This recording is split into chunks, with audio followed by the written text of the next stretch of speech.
People know the name Chamberlain, for instance, as a chain of nursing schools. You're both online and so you have campuses as well. That's right. We own Chamberlain University, which is the country's largest nursing school. It has 27 campuses, but we also deliver online. And we deliver hybrid programs as well. You know, there's always this kind of seedy reputation with for-profit schools. Do you think healthcare is a little bit different. Sure. I mean, as you're saying, a lot of your candidates might already be in the workforce. They're more working professionals. So just talk to me a little bit about who are the people at these schools? What's the cost of the program? And you've been around for like 60 years. That's right. So we focus on what we like to think of as the working adult student.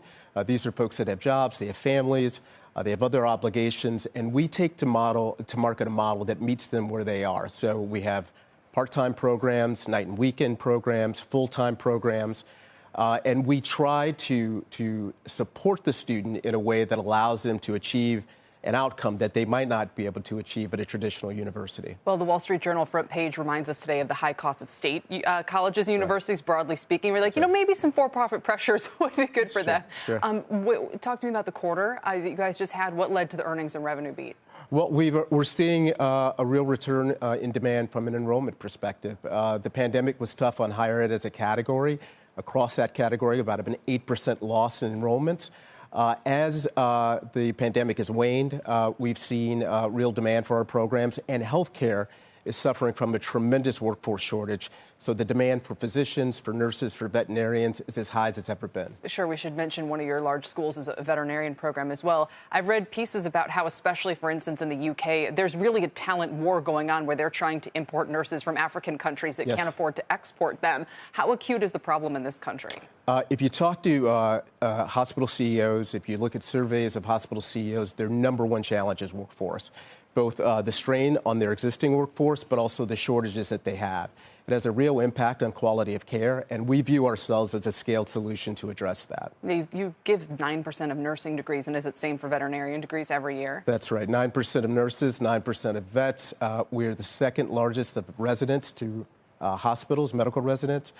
And we produce more social workers than anyone else in the U.S. You know, you're an interesting play every time we hear the headlines, and they're troublesome headlines. I remember when HCA, the giant healthcare chain, had a terrible quarter a few quarters back because of these inflationary pressures coming from the labor force side of things.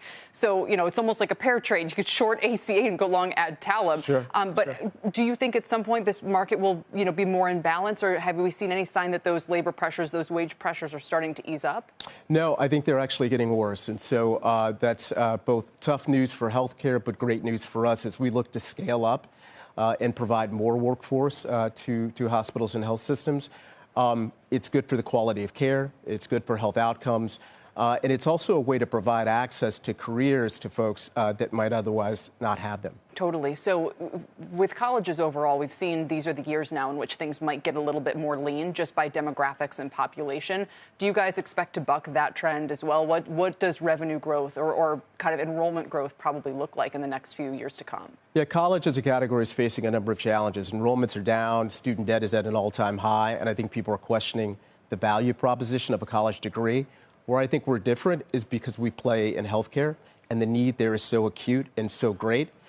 And I also think it's a noble profession. I think people are called to care, to be a nurse or to be a physician or a veterinarian. And so we think we will buck that trend. What does it cost to get through one of your programs, typically speaking, versus, I've known people who get maybe their bachelor's degree, have to go back for a nursing degree on top of that. So it seems to be a lot of different ways to come at this. Yeah, so we benchmark our tuition relative to what you might pay at a typical state university.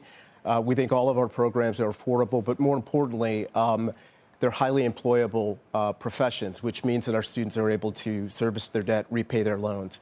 In fact, we have some of the lowest cohort default rates in all of higher education.